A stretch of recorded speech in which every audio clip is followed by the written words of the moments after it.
Hello. That cybersecurity is a major threat to the world is no news.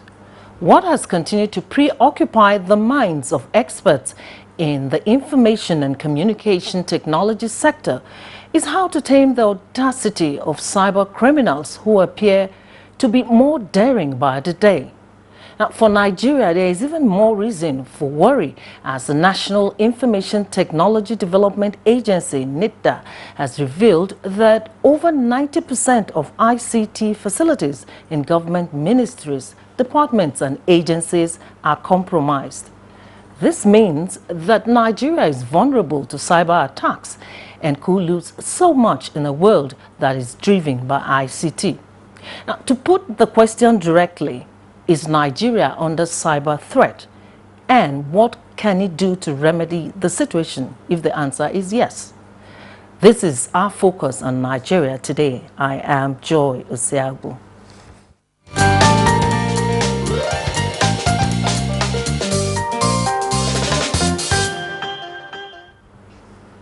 Let's welcome our guests to discuss cybersecurity and the threat to Nigeria.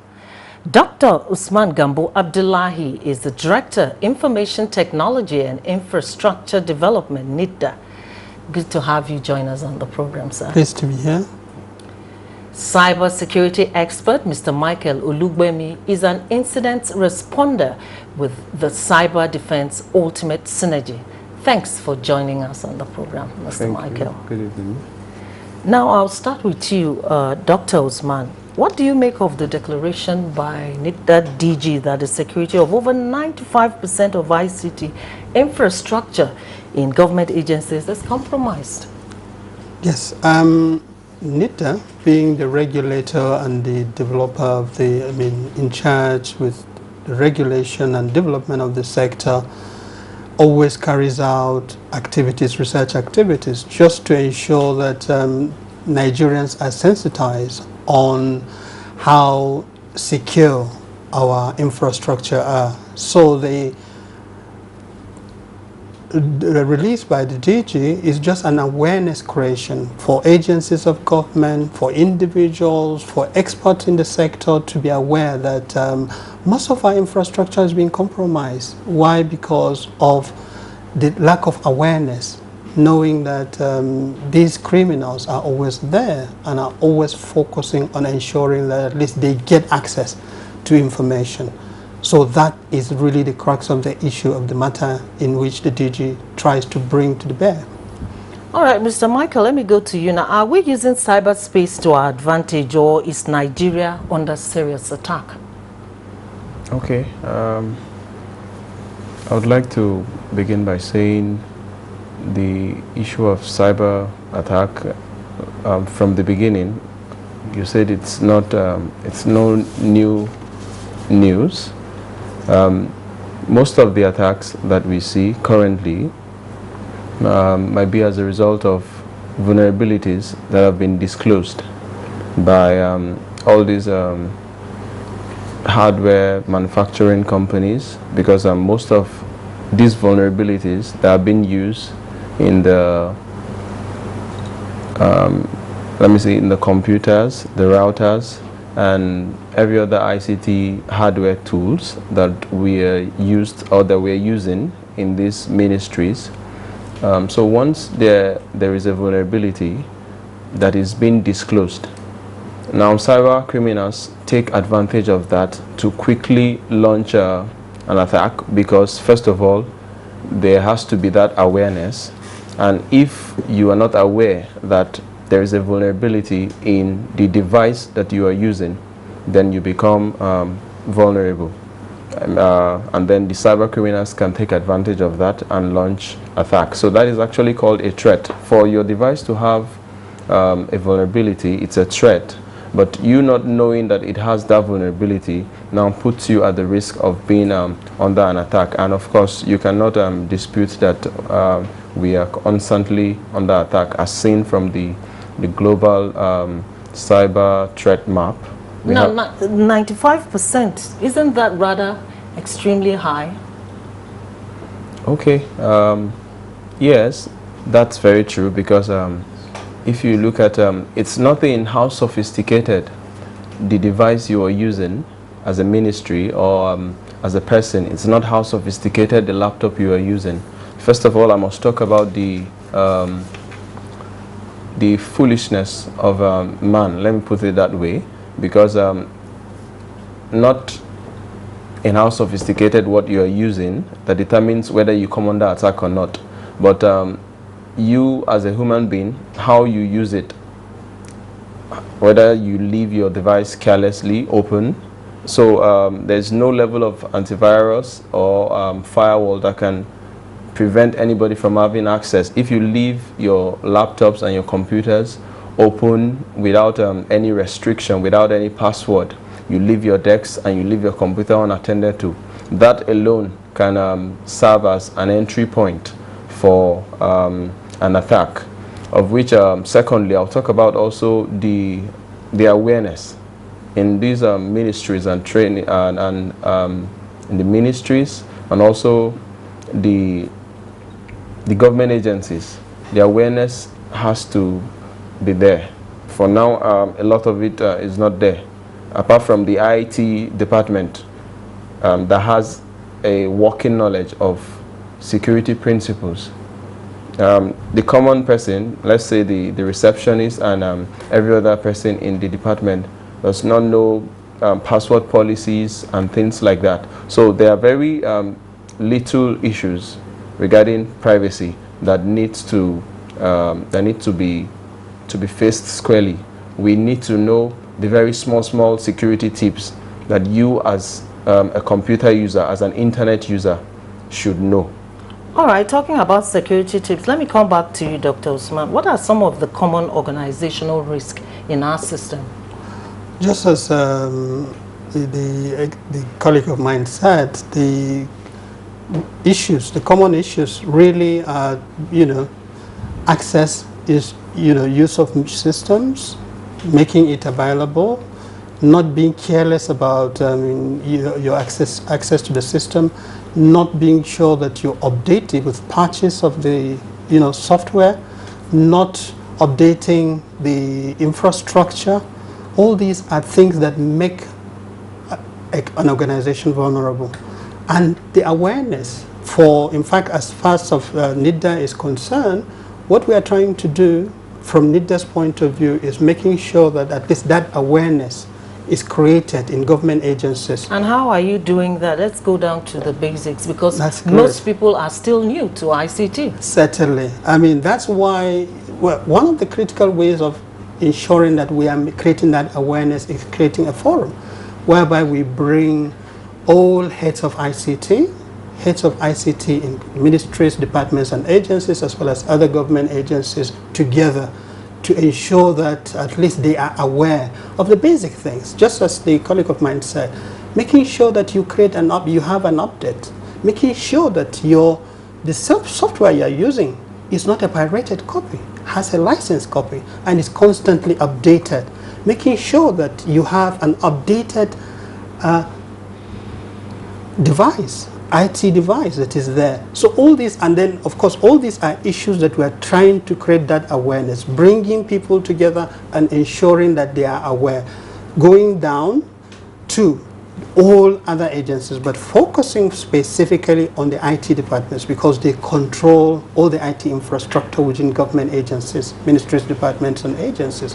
So that is the first step that we are doing. Because in the past, in most cases, the focal area is we don't seem to enlighten ourselves about the challenges. So because ICT, even though ICT is everywhere, we use IT equipment, facilities everywhere, but we don't tend to pay more attention to them. We just leave them, to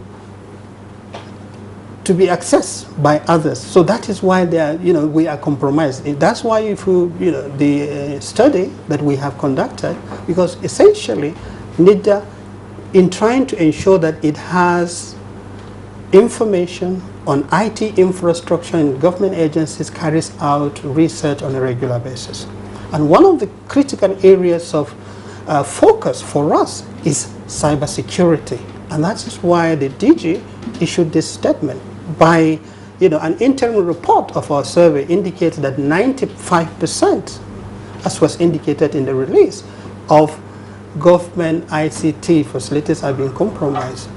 So there is need for that awareness. And so that is why we're bringing together all heads of ICT to ensure we have programs that we have set out so that we can continuously enlighten and sensitize people, ensuring that software, hardware, patches are always kept up to date. All right, let me go to Mr. Michael. Since we're talking about awareness and advocacy, we know that most people in Nigeria today are not tech savvy. And there is a need to know how some of these criminals operate. Now, what are some tips that you can give us about how these cyber criminals go after information? Okay, thank you. The first one on the list that we have and we know for now is social media, we call it social engineering. At least a large number of Nigerians are on social media networks. We're on Facebook, we're on Twitter, we're on Instagram, and the rest of them. So we have what we call social media engineering, it's when you try to pose as someone to get an information from somebody.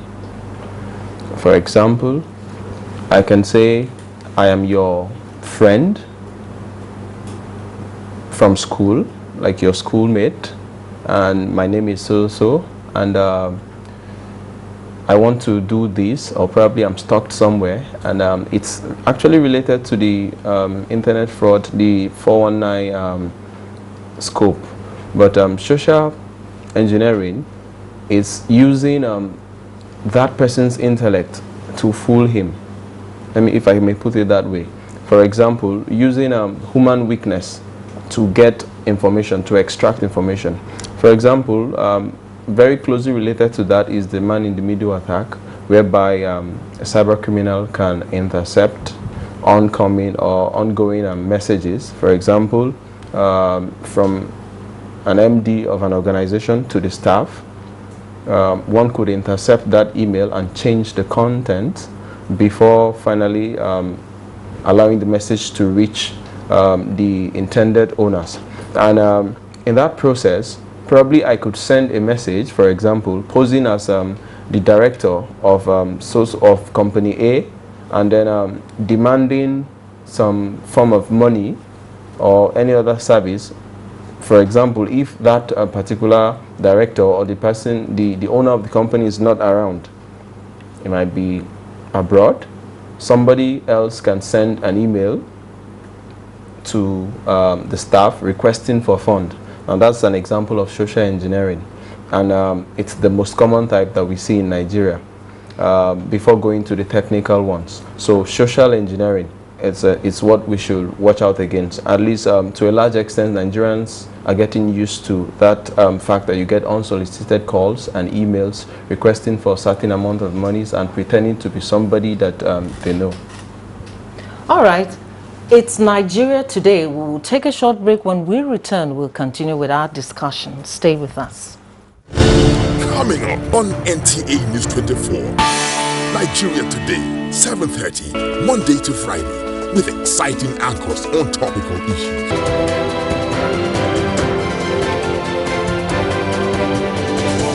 Inspirators, a search for those who inspire others. Business 24, a business magazine program. Late edition repackaged. Fresh and exciting programming on NTA News 24. Stay with us.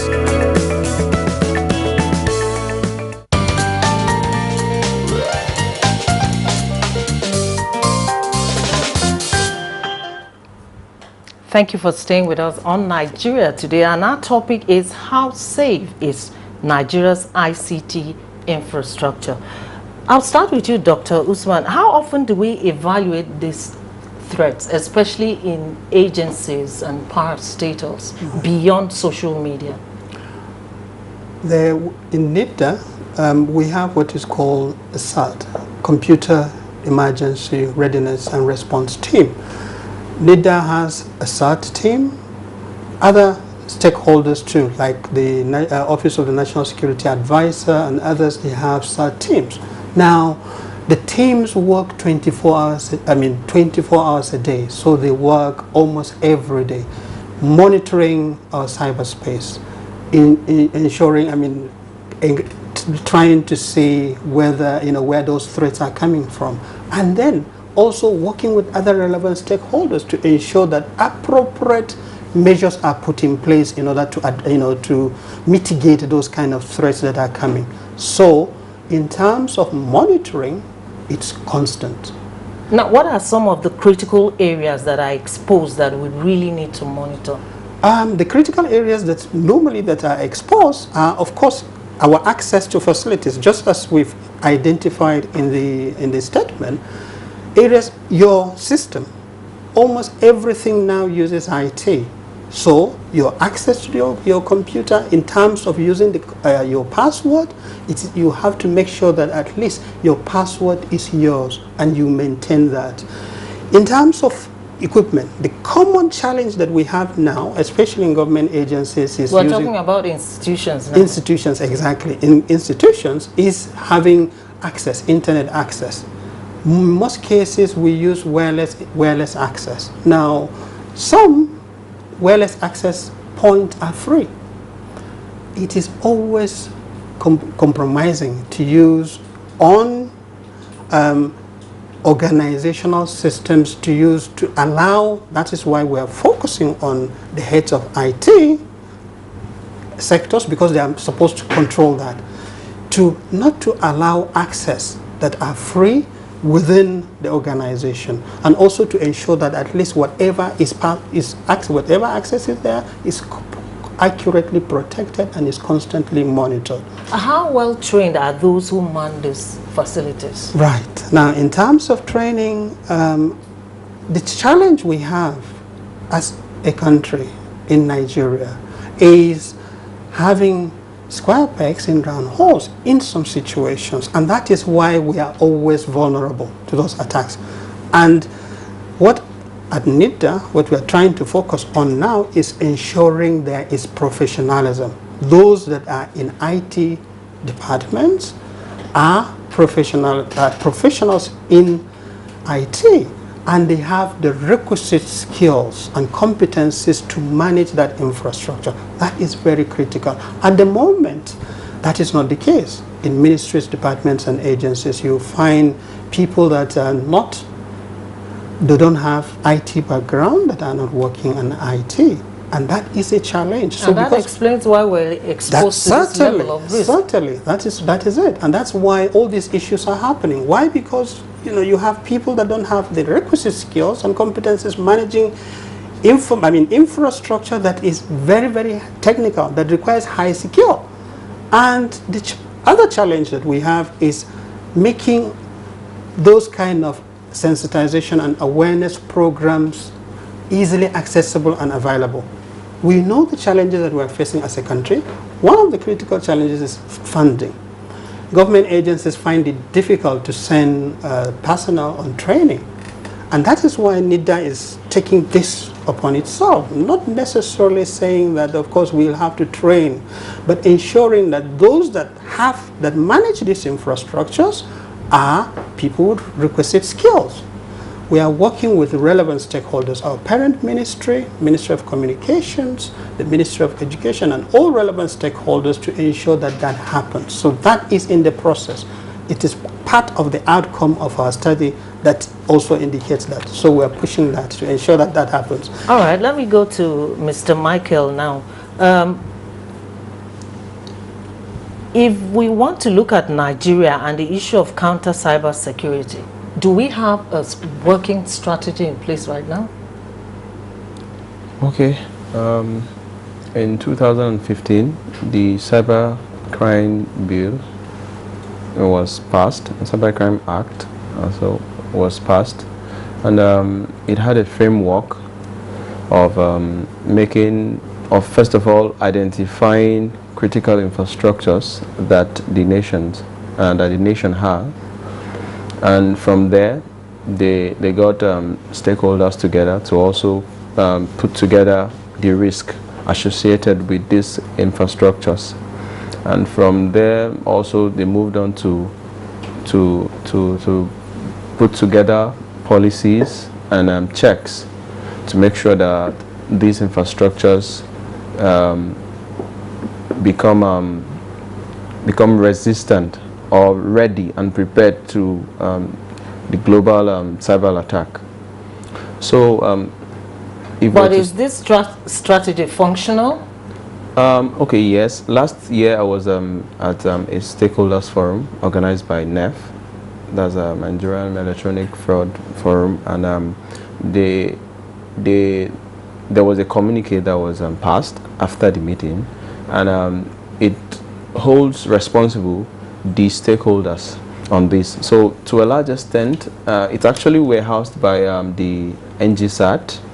So I can say, because they actually allowed us to come visit them there and see what's going on, the emergency response team. So I can say to a large extent, the implementation has started. All right. Yes. Okay, let me come back to Dr. Usman now. We know that right now we rely heavily on foreign experts for ICT and other technological needs. Now, isn't that a big risk to our security management information? Certainly, it is a risk, and that's why you have policies, both within the agency as well as at the government level. You may recall that the Executive Order 003 focuses on local content, ensuring that we have competencies, we have capacity locally, to handle some of those things. And that's why the Executive Order 003 came on board. The recent one, too, the Executive Order 005, signed by the President, also is ensuring that we localize these kind of requirements in terms of ICT. So, in addition to that, in NIDA, we have a guideline, what we call the Local Content Guideline in ICT, that ensures that in terms of IT procurement, almost 100% is secured, is procured locally. And NIDA being the clearinghouse of all IT projects, that is what we are trying to ensure that it happens. The Executive Order 003 says 40%, minimum of 40%, that should be secured locally. The idea is to ensure that at least there is kind of development in terms of building capacity locally. But as far as IT is concerned, we have talented individuals. We have all the capacity to produce both the hardware and the software. And so that's why all these policies are there to ensure that at least that development. NIDA is one of its focal points to ensure but that. Is there an appropriate governance structure to manage information, to checkmate some of these risks that we face? In terms of appropriate governance structure, I would say yes, there is. Now, in most cases, most of these policies and structures and frameworks we have is the implementation that is always a challenge. And that is what NIDA at the moment is trying to ensure. That's why I said NIDA works with relevant stakeholders. The Office of the National Security Advisor, which manages NGSAT, our team, CBN, and all other relevant stakeholders are coming together to discuss issues to ensure that at least we have synergy, there is collaboration. That is one. Another aspect is ensuring that, instead of working in silos, we come together. There are things that if we don't have capacity in one MDA, another MDA would have capacity. So we can share that knowledge. So infrastructure sharing is one critical thing that we are focusing on. Because is that going on right now? It is going on right now. Galaxy Backbone is supposed to be a platform whereby government agencies leverage on to use infrastructure. Why? Because government carried out huge investment in setting up that Galaxy Backbone, setting up the infrastructure. However, because of the challenges of ICT procurement, of which NIDA is currently trying to address, is the interest that we have. And of course, because of the technical nature of IT procurement, people you find a facility or an equipment or an infrastructure that you can purchase, for instance, for 1 million naira, you can say you are purchasing that for 10 million naira. And then because of the technical nature, nobody will understand.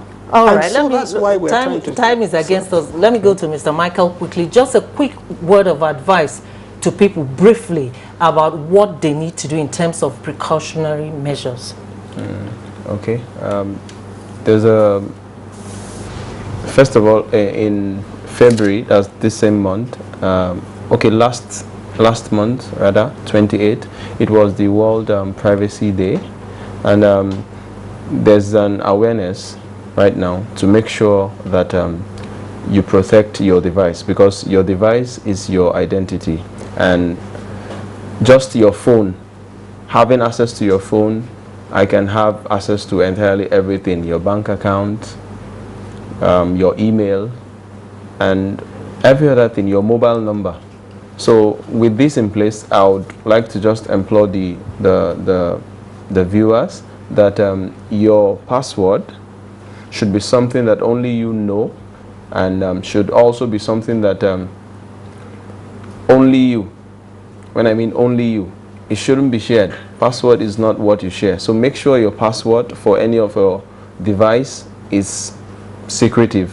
It's a secret, and also avoid using same password for different accounts. All right, thank you very much. This is Nigeria Today, and we've been discussing about Nigeria and how safe the Nigerian ICT infrastructure is for the country. And I've been speaking with Dr. Usman Gambo Abdullahi, the Director, Information Technology and Infrastructure Development, NITDA. And also in the studio, cybersecurity expert, Mr. Michael Ulugbemi, an incident responder with the Cyber Defense Ultimate Synergy. Gentlemen, I want to thank you very much for your wealth of experience, and thanks for coming to our studio. Thank you very much. That's Nigeria Today. Join us tomorrow for a fresh edition. I am Joy Isiago. Thank you for watching.